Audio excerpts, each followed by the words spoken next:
L'invité de la rédaction, bienvenue fidèles téléspectateurs d'Environnews TV. Aujourd'hui, nous avons un nouveau numéro de l'invité de la rédaction. Sur ce plateau, je ne suis pas seul, je suis accompagné d'un invité également à qui j'ai dit bonjour. Bonjour. Et comment allez-vous? Oui, je vais très bien et vous? Oui, très bien également. Vous avez fait un long chemin pour arriver jusqu'ici. Alors, avec vous, nous allons parler de l'apport des technologies géospatiales sur la gestion de l'environnement. Alors, l'épuisement des ressources et les risques écologiques sont plus que jamais au cœur des débats sociaux et économiques. Les nouvelles technologies au service de l'environnement sont-elles la solution pour bâtir un nouveau modèle de croissance?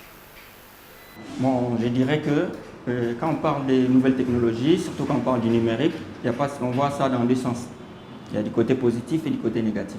Le côté négatif, c'est dans le sens de l'exploitation des ressources, matières premières, dans les ressources naturelles, parce que pour fabriquer tous ces appareils autres-là, on exploite les ressources et on craint qu'il y ait épuisement, tout ça. Et de l'autre sens, donc ça veut dire du côté positif, cette nouvelle technologie aussi nous permet d'assurer un peu une bonne gestion de l'environnement. Pourquoi? Parce qu'il est difficile de gérer quelque chose que vous ne connaissez pas. Et les nouvelles technologies aujourd'hui nous permettent d'avoir une idée sur les différentes ressources que nous possédons. Je prends l'exemple de notre pays, la RD Congo. On peut bel et bien parler des forêts que nous en avons. Mais si nous n'avons pas l'idée sur la quantité exacte des forêts que nous avons, nous ne saurons pas bien les gérer. Donc voilà pourquoi, d'une autre part, les nouvelles technologies jouent un grand rôle, malgré que cela contribue aussi à l'épuisement des ressources naturelles. Les technologies intégrées au service de l'environnement pourraient avoir quel impact dans notre monde? Et, par exemple, actuellement, sur le plan environnemental, tel que les numériques aujourd'hui participent à l'émission des gaz à effet de serre, d'abord lors de l'utilisation du numérique et aussi lors de la fabrication de matériel autres.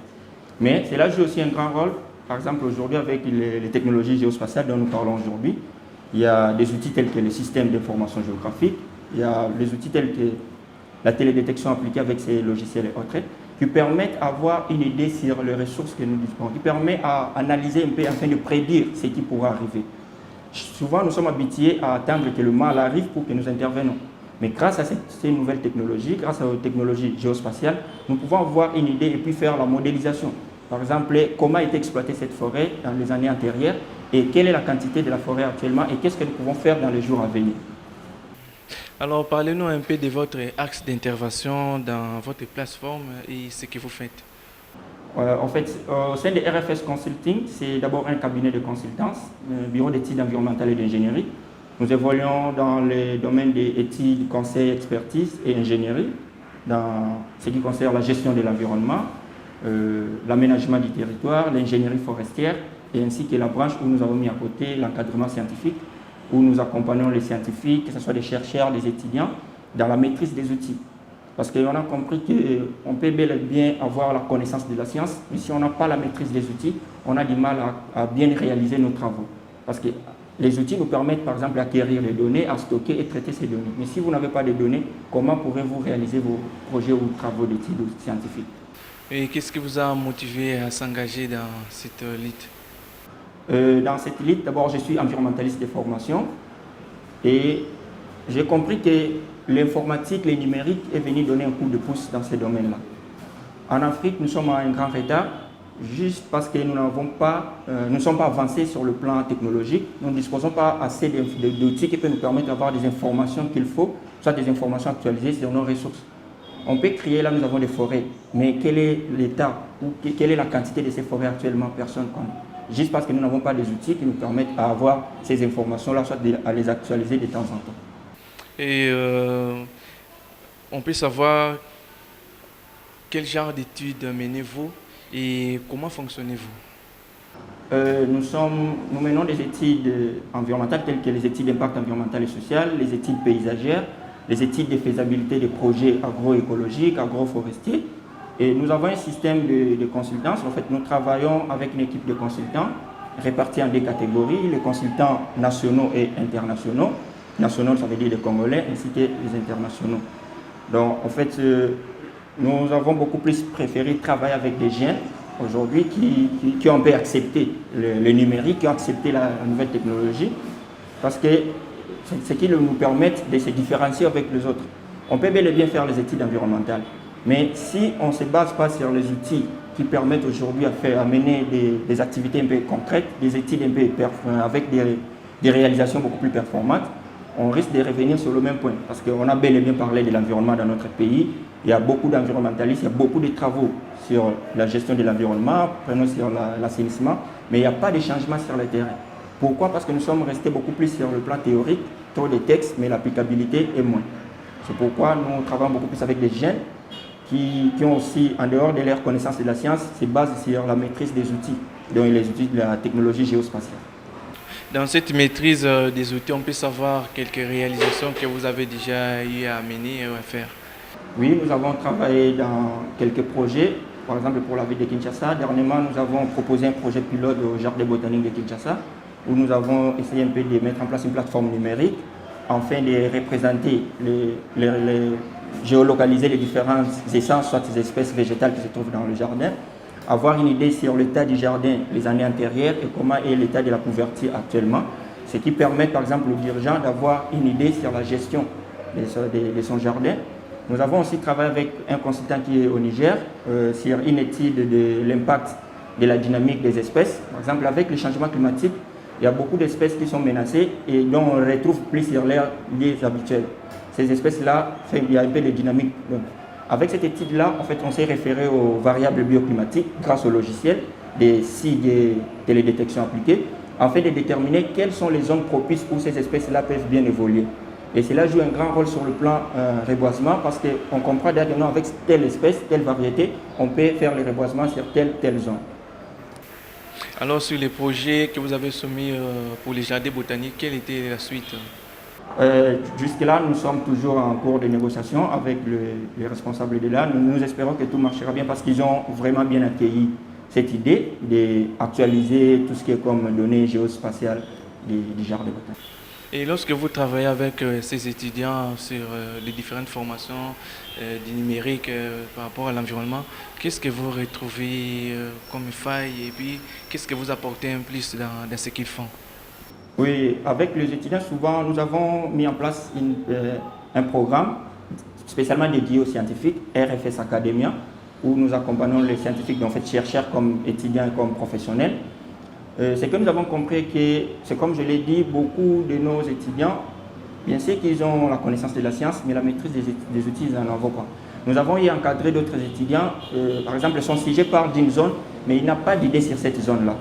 Alors c'est déjà un handicap parce que comment on peut parler d'une zone dont on ne maîtrise pas? Grâce à nos formations, les étudiants, les scientifiques sont capables de maîtriser les outils des systèmes d'information géographique, des télédétections, parce que ces outils permettent d'acquérir les données, stocker ces données, traiter et puis représenter les données soit sous forme de cartes, sous forme de plans ou de graphiques. Avec les cartes, vous pouvez aussi proposer au gouvernement les cartes qui pourront peut-être les aider à savoir faire la conservation des animaux. Vous pouvez aussi concevoir ce genre de cartes? Oui, nous pouvons travailler aussi sur ce genre de cartes. En fait, à ce qui concerne le gouvernement, nous savons parce que ce n'est pas seulement l'environnement, nous sommes beaucoup plus aussi du côté entrepreneuriat. Et j'espère que c'est ce que le gouvernement est en train d'encourager ces derniers temps. Il y a des établissements publics qui sont censés le faire, mais si par exemple il y a la possibilité que nous soyons intéressés par ces genres d'établissements afin que nous accompagnions ensemble le gouvernement, nous serons ouverts et puis prêts à leur fournir ce qu'il faut. Alors, pensez-vous qu'avec les études que vous menez, on peut arriver à jouer un rôle important pour protéger notre environnement à travers ces études d'impact environnementaux? Oui, j'ai dit, il est vrai, et bien que ça peut jouer un rôle, parce qu'aujourd'hui, c'est parmi les points que nous négligeons souvent. Nous avons vu des projets réalisés au sein de notre pays. Vous allez voir que le budget prévu pour l'étude d'impact est soit utilisé à autre chose. Or, c'est que nous ignorons que l'environnement, c'est sur quoi nous nous sommes assis. Alors, on ne peut pas négliger les supports, votre support de vie. Ça veut dire, si vous négligez l'étude d'impact sur un projet de grande ampleur, c'est vous-même qui serez le victime parce que ça ne fera pas beaucoup plus de temps que les répercussions vont revenir vers vous-même. Je crois que les études d'impact sont d'une grande importance et pas seulement études d'impact comme nous l'avons entendu, mais aujourd'hui associé avec l'usage de la technologie géospatiale, parce que ça nous permet un peu à savoir ce qui s'est passé avant, ce qui se passe maintenant et comment nous pouvons préparer pour les différents impacts qui peuvent arriver dans le futur. Alors si quelqu'un aura besoin que vous puissiez mener une étude avant qu'il puisse par exemple construire son immeuble ou avant qu'il puisse avoir son champ, vous pouvez aussi lui proposer ces services-là. Oui, nous proposons ces services. En ce qui concerne les études d'impact, c'est question de savoir d'abord quel genre de projet, parce que au niveau de la Banque mondiale, il y a toute une liste des activités qui sont censées passer par l'étude d'impact avant la mise en œuvre. Mais ça veut dire qu'il faut voir quelle est l'ampleur, quels sont les travaux qui seront réalisés lors de ces activités. Et ces activités-là nécessitent l'étude d'impact. C'est à ce moment-là que nous pouvons contribuer. En ce qui concerne le champ, aujourd'hui aussi, ça joue un grand rôle, surtout la télédétection appliquée. Nous sommes restés avec les modèles anciens où, par exemple, vous attendez qu'il y ait la pluie, vous attendez qu'il y ait tel signe pour aller, par exemple, s'aimer, planter. Mais or, aujourd'hui, grâce aux technologies géospatiales, on peut déjà faire les analyses. Il y a maintenant actuellement l'usage des drones. Dans la télédétection, on peut avoir une idée sur son champ. Quelle est la partie qui est menacée, quel est l'état de santé de la culture, ainsi de suite. Donc, ça vous permet déjà de savoir sur quelle période je vais faire telle opération, au lieu d'attendre seulement les signes, par exemple, de la pluie, ainsi de suite. Donc ça aussi une possibilité de permettre à quelqu'un d'être à mesure de faire son champ pendant la saison sèche. Oui, ça veut dire par exemple, il y a des paramètres, il y a des analyses. Je ne suis pas un agronome, je suis un environnementaliste, mais au moins, grâce à ces nouvelles technologies, ça lui permet d'avoir une idée sur ce champ. C'est comme j'ai dit que ça permet même à modéliser. Ça veut dire, vous pouvez voir sur quelle période vous êtes et dans quelle période la pluie peut intervenir quand. Donc vous voyez, tous ces paramètres-là vous permettent de savoir déjà quand est-ce qu'il faut semer, quand est-ce qu'il faut faire telle ou telle activité agronomique. Et comment est-ce que vous arrivez à collecter ces données? Pour collecter ces données, c'est comme je l'ai dit d'abord, l'outil là, SIG, le système d'information géographique, c'est un outil qui nous permet, grâce au logiciel que nous utilisons, c'est un outil qui nous permet à collecter les données. Par exemple, on peut se servir de GPS pour collecter les données avec des descentes sur terrain. On peut se servir des images satellites grâce à la télédétection. Et on peut se servir de certaines plateformes en ligne qui nous permettent aussi d'acquérir ces données. C'est encore les différentes stations. Par exemple, sur l'écran du côté agronomie, il y a par exemple les stations où on peut avoir les informations sur la pluviométrie, sur les périodes, le rendement, ainsi de suite. Mais c'est aussi le grand problème chez nous, c'est parce que nous n'avons pas de base de données actualisées au niveau du pays. Ça veut dire qu'on se base sur le P qu'on a, soit encore on se sert de tout ce qui est comme données satellitaires pour essayer d'extraire les informations utiles.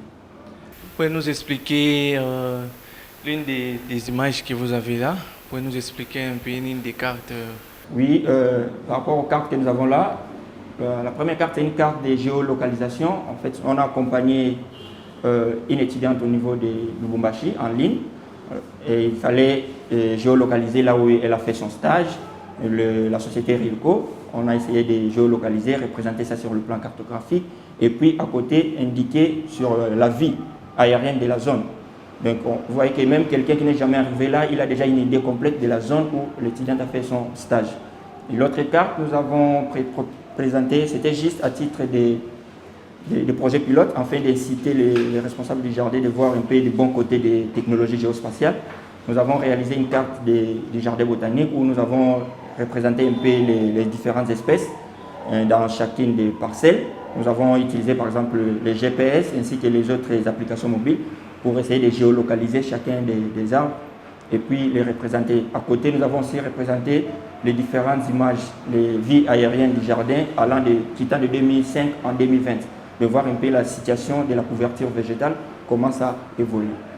Est-ce que vous avez aussi la possibilité de pas seulement faire la carte, mais d'installer un système qui peut permettre à contrôler par exemple les zones de nos animaux? Donc les images satellites allant de 2004 jusqu'en 2020 du jardin botanique, comment la végétation, comment la santé des arbres et autres là a pu évoluer.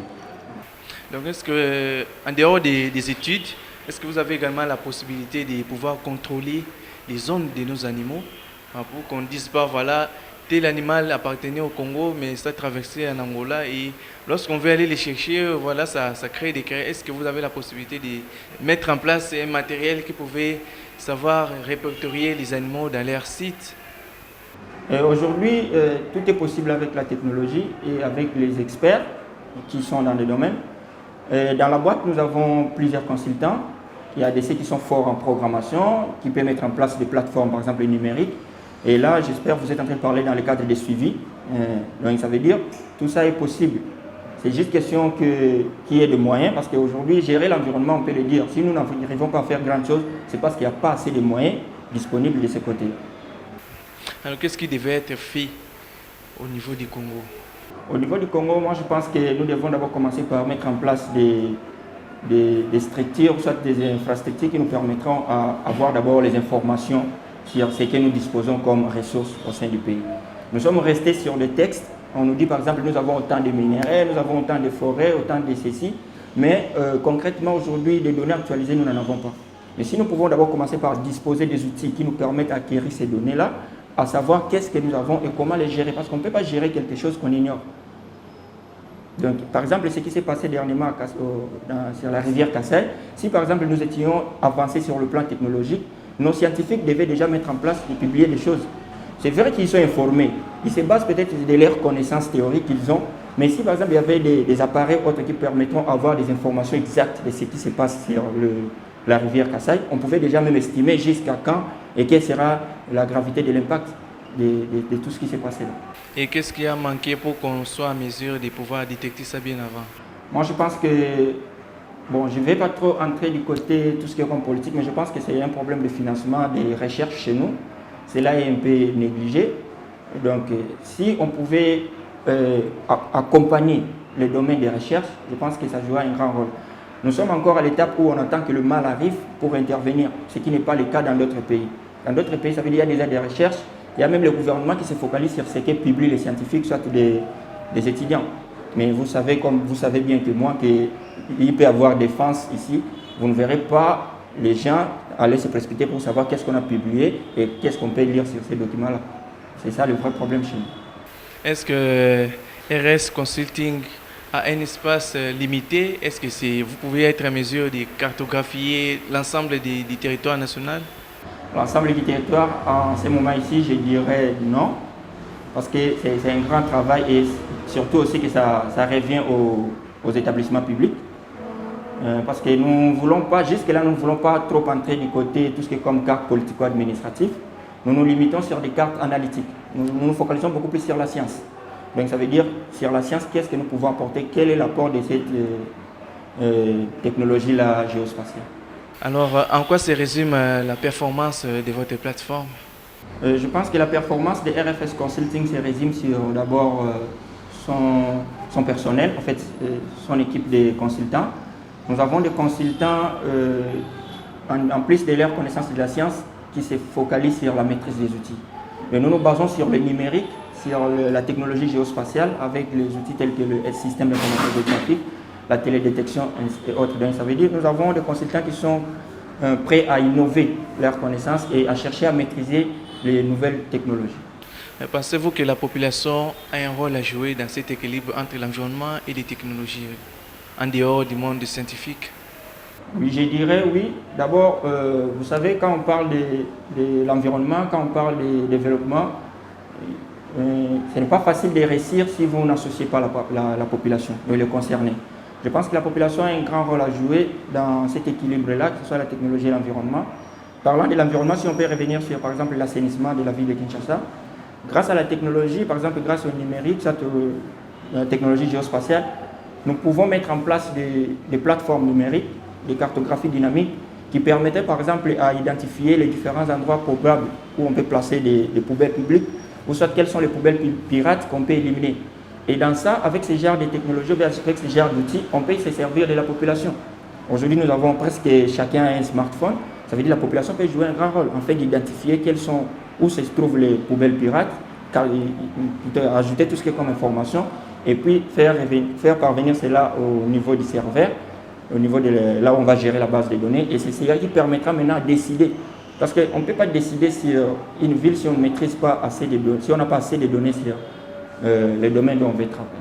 Alors, vous l'aurez compris, public téléspectateur, l'impact de l'environnement et la technologie également. Pour partir à la dernière question, vers la fin de notre émission, on voulait savoir si vous avez un dernier mot à ajouter avant qu'on clôture. Les derniers mots, je pense que je parlerai en bref des RFS Consulting. En fait, je sais qu'il y a beaucoup de jeunes qui ont des idées, qui envisagent faire quelque chose. Il y a des ceux qui sont dans des ONG, il y a des ceux qui ont lancé leur start-up. Je dirais, parlant de cette expérience, de ma courte histoire, c'est juste pour motiver. J'ai commencé RFS Consulting avec juste un ordinateur qui était même abîmé de mon grand frère que j'ai dû réparer. Associé à cela, une connexion Internet et mon cerveau. Je n'ai pas attendu avoir des millions et un financement pour commencer. J'ai commencé avec ce que j'avais. Et mes premiers revenus, je les ai maintenant investis dans l'achat du matériel. Et aujourd'hui, je suis là où je suis, avec le peu d'études qu'on a réalisées. Et déjà, nous sommes sollicités. Donc, ça veut dire qu'il faut toujours commencer avec ce que vous avez. Ne pas se focaliser juste sur des choses peut-être qui ne t'aident pas. Parce que dans toute chose, il faut voir, toute chose est bien. Quand on est jeune, on peut faire beaucoup de choses. Mais il faut voir qu'est-ce qui est plus important à faire. Et ce que vous faites comme activité, quel est votre apport par rapport à l'avancement, que ce soit du pays ou soit de votre propre famille d'abord, je peux dire. Ok, fidèles téléspectateurs, merci d'avoir été avec nous. C'est la fin de l'invité de la rédaction. Nous disons merci à notre invité. Vous pouvez de nouveau vous présenter. Oui, je suis Christian Mouyaya, je suis consultant environnementaliste et responsable de RFS Consulting. Ok, Christian n'a pas voulu attendre comme il a expliqué. Il a lancé son start-up. Aujourd'hui, il fait des consultations et également, vous pouvez aussi les consulter pour vos cartes, pour les services que vous pouvez facilement vous rendre. Alors, merci d'avoir été avec nous. Je vous fixe un nouveau rendez-vous. Restez branchés sur notre chaîne Environnews TV. Au revoir.